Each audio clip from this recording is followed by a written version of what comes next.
À votre service, à la radio sur France Bleu Gironde. Du lundi au vendredi, de 9h à 10h. France Bleu Gironde, à votre service. Nicolas Fauveau. Bonne matinée, chaque mercredi sur France Bleu Gironde, c'est votre rendez-vous avec la Chambre des notaires de la Gironde, les notaires qui se mobilisent tous les mercredis pour vous conseiller sur les questions d'héritage, de succession, de transmission, les contrats de mariage, le régime matrimonial, les testaments, les viagers, la vente ou l'achat d'un bien immobilier. Vous posez toutes vos questions ce matin au 05 56 19 10 10. Questions à notre notaire jusqu'à 10h. France Bleu Gironde à votre service. Posez vos questions au 05 56 19 10 10 et sur nos réseaux sociaux. Et c'est maître Agathe Coquema, notaire à Bordeaux, qui représente la Chambre des notaires de la Gironde ce matin. Bonjour maître. Bonjour Nicolas. Beaucoup de questions, notamment sur des donations, questions également, et c'est d'actu sur la déclaration de revenus, sur la modification d'un contrat de mariage, sur le calcul et la façon dont est imposée une plus-value lors d'une revente immobilière. Et puis vous décrochez votre téléphone si vous avez des questions à poser en direct au 05 56 19 10 10 dès maintenant et jusqu'à 10h. C'est maître Agathe Coquema, notaire à Bordeaux, qui vous répond. Eric, on a également compilé pas mal de questions qui sont arrivées via nos réseaux sociaux. Eric Acestas, maître, qui nous écrit: quels sont pour vous les meilleurs supports de placement pour préparer et compléter sa retraite? Et Eric nous dit: je lis ici et là que les assurances vie ne sont plus aussi rentables qu'autrefois et qu'il existe aujourd'hui des nouveaux contrats plus avantageux fiscalement, également plus rentables. Est-ce qu'un notaire peut me conseiller? Alors effectivement, un notaire peut tout à fait vous conseiller sur les placements effectués pour préparer votre retraite et surtout préparer finalement votre fin de vie, et aussi peut-être ce que vous voulez donner à vos enfants au moment de votre décès. Il y a plusieurs supports que vous pouvez utiliser, des contrats de capitalisation, des assurances vie. C'est un peu finalement au cas par cas par rapport à votre situation familiale et même votre situation au niveau de votre travail que le notaire va pouvoir au mieux vous conseiller avec la fiscalité qui est applicable par rapport à votre âge et par rapport à votre situation. Alors, un placement en assurance vie, c'était l'une des options préférées des Français. Ça perd un peu de vitesse. Ça perd effectivement un peu de vitesse parce que la fiscalité a été au fur et à mesure des années, dans les années 90 notamment, un peu durcie avec cet âge charnière de 70 ans où la fiscalité est plus importante quand on fait les versements sur son assurance vie postérieurement à ses 70 ans. Oui, alors la fiscalité sur ces assurances vie était intéressante en termes de transmission et de succession, puisque les bénéficiaires de ces assurances-vie ne payaient pas de droits sur les sommes qui étaient placées, si j'ai tout compris. Oui. Exactement. En fait, avant, il y avait une époque, un âge d'or où finalement il n'y avait aucune fiscalité sur l'assurance-vie. Des taux d'intérêt en plus ont gagné beaucoup d'argent. Oui. Exactement. Et aujourd'hui, taux d'intérêt un peu moins important. Et après, en plus, une fiscalité qui a été créée dans les années 90, comme je vous le disais, et qui est un peu compliquée à expliquer là par téléphone, par radio. En direct à la radio. En direct à la radio, excusez-moi.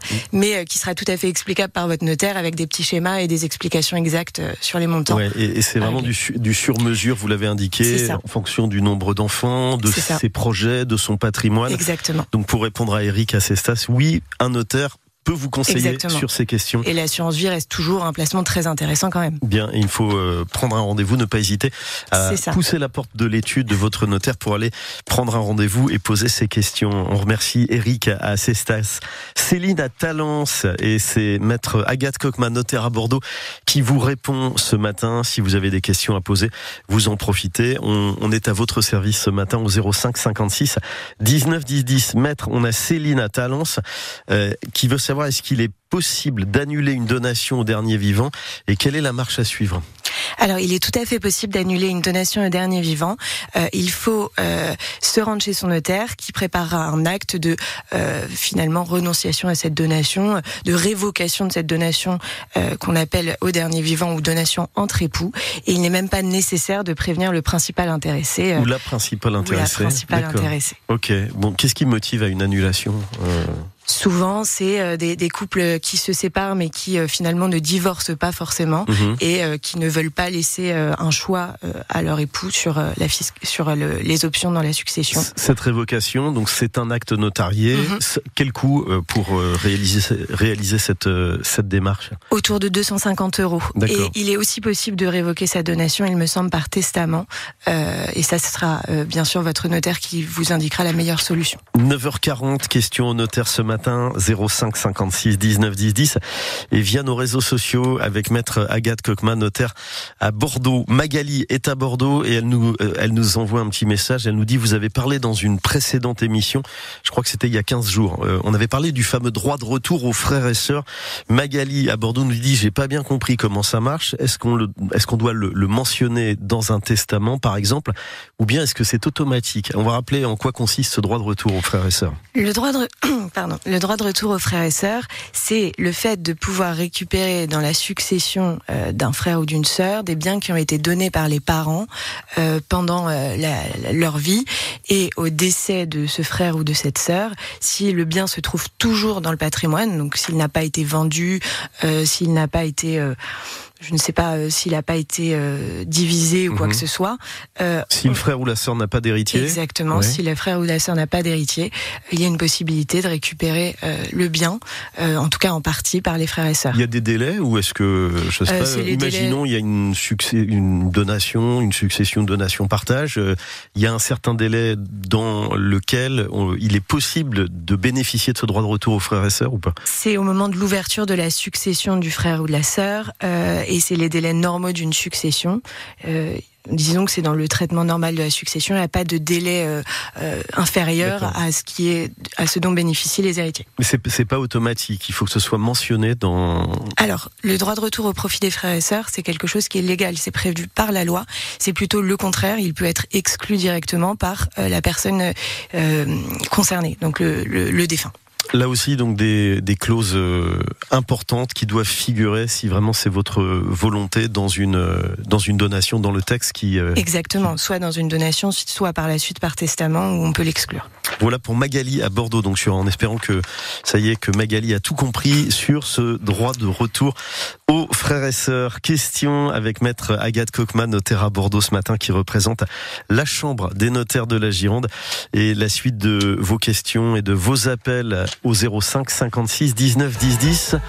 France Bleu Gironde, à votre service, 9h-10h. Comme chaque mercredi, vos questions au notaire ce matin. Maître Agathe Coquemin, notaire à Bordeaux, qui est là pour vous répondre. 05 56 19 10 10. Et vos messages via Facebook et Messenger. Brigitte à Libourne, tiens, c'est dans l'actu, puisqu'on a jusqu'à demain soir minuit pour remplir sa déclaration de revenus. Est-ce qu'un notaire peut m'aider à remplir ma déclaration de revenus, nous demande Brigitte. Ça fait partie des attributions, des rôles de conseil. Oui, tout à fait. Un notaire peut complètement vous aider à remplir votre déclaration de revenus.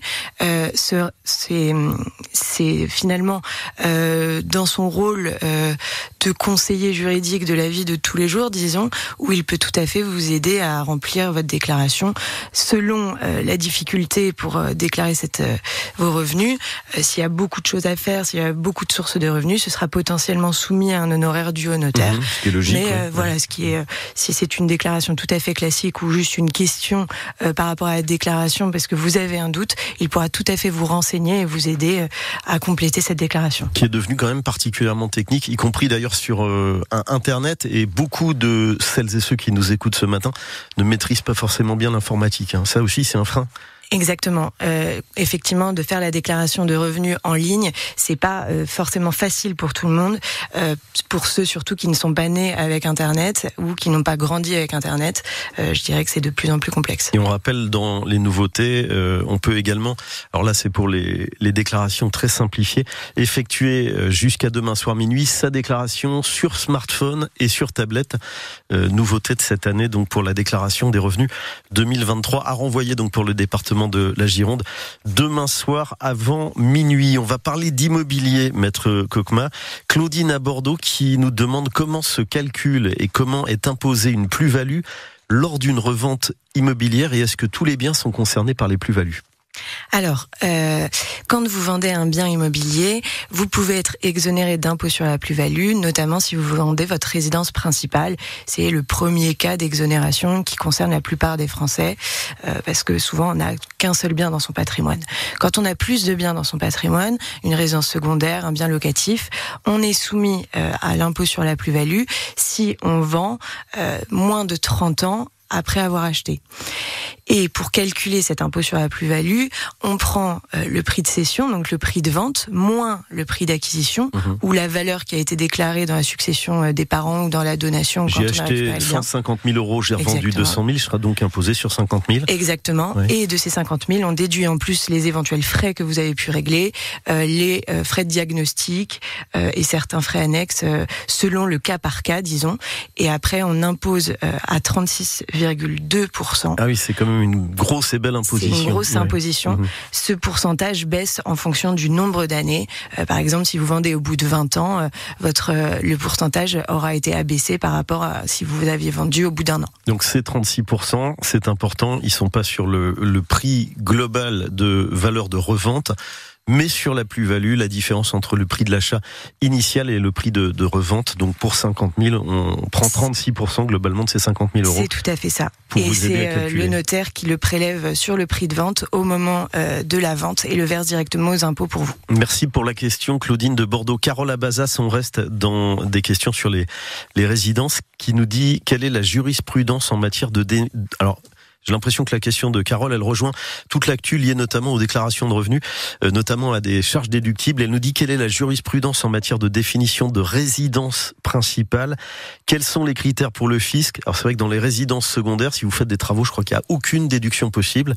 Ou alors il faudrait basculer de sa résidence principale à sa résidence secondaire pour en faire sa résidence principale, pour en bénéficier. Mais alors c'est pas toujours facile à réaliser ça. Alors, les critères de la jurisprudence pour la résidence principale, c'est que ça doit être votre résidence effective. Il ne doit pas y avoir de doute sur le fait que vous habitez effectivement dans cette résidence. On parle d'un certain nombre de mois, parfois on parle d'un certain nombre de factures qui sont réglées. C'est finalement un faisceau d'indices, c'est-à-dire que l'administration fiscale va vérifier plusieurs points. Donc il ne faut pas jouer avec ça, ouais. Ouais, il faut éviter de jouer avec ça. Mais par exemple, si on parle si vous avez une maison à Bordeaux et une maison, disons, sur le bassin, en résidence secondaire, si vous vivez effectivement sur le bassin, vous pouvez tout à fait déclarer comme votre résidence principale. Mais il faudra en justifier à l'administration en cas de contrôle. Une résidence secondaire peut changer de destination et devenir, voilà, tout n'est pas exactement, gravé, au fur et à mesure de la marbre. vie. Avec des incidences effectivement donc sur d'éventuels avantages en matière de réalisation notamment de travaux et de déduction d'impôts. Pour terminer, question, ça revient, beaucoup de nos auditeurs, ils nous disent: mon dossier n'avance pas dans le cas de succession.